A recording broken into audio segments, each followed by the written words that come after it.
Глава Ингушетии Махмуд Али Калиматов анонсировал проведение серии выездных совещаний в формате муниципального часа с руководителями администрации городских округов и районов республики. Первое заседание состоялось в Сунжинском районе. По словам главы региона, условия проведения подобных встреч продиктованы необходимостью обсуждения на местах ряда вопросов, требующих оперативного решения и долгосрочных задач, обмена мнениями и практическим опытом между главами муниципалитетов.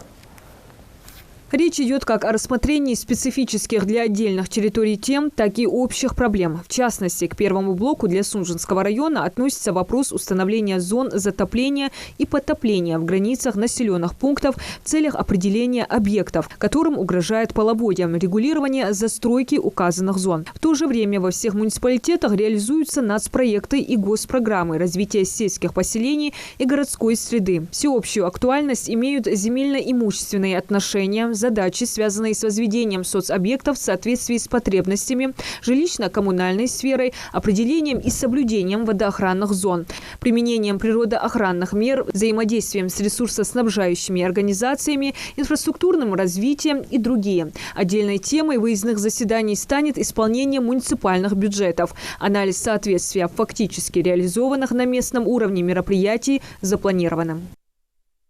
Будем обмениваться мнениями в части тех проблем, которые стоят в районных городах, выезжая каждый город и район. И будем проводить совещания. И те вопросы, которые острые стоят перед жителями республики, перед жителями районов, населенных пунктов, сельских поселений, которые можно решить своими силами.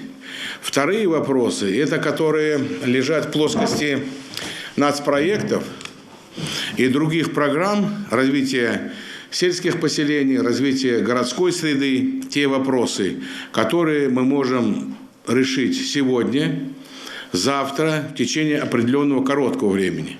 Второе.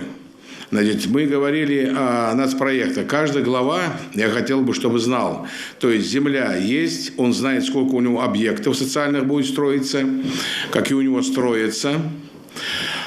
Значит, коммуникации, какие проблемы возникают с газовой службой, да?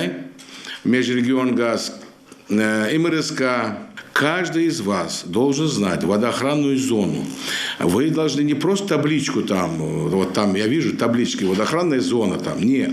Вплоть до того, что легкой изгородью определите их и прямо не просто обозначить, где строительство есть уже, кто-то начал это делать. Надо людям разъяснять, при необходимости запрещать. Если, значит, есть возможность дать им другие участки, но водоохранная зона, вы понимаете, мы скоро, негде нам будет и воду пробурить. Это очень важные вещи. Вот Карбулак взять или Троицкая, вот у нас паводок был, да, в Сунжинском районе. И вот этот канал идет у нас до общего пруда в городе Сунжа. Построили на них уже магазины, переезды, захламили. А потом начали говорить, что вот нас залило. Значит, все эти вещи сегодня думайте.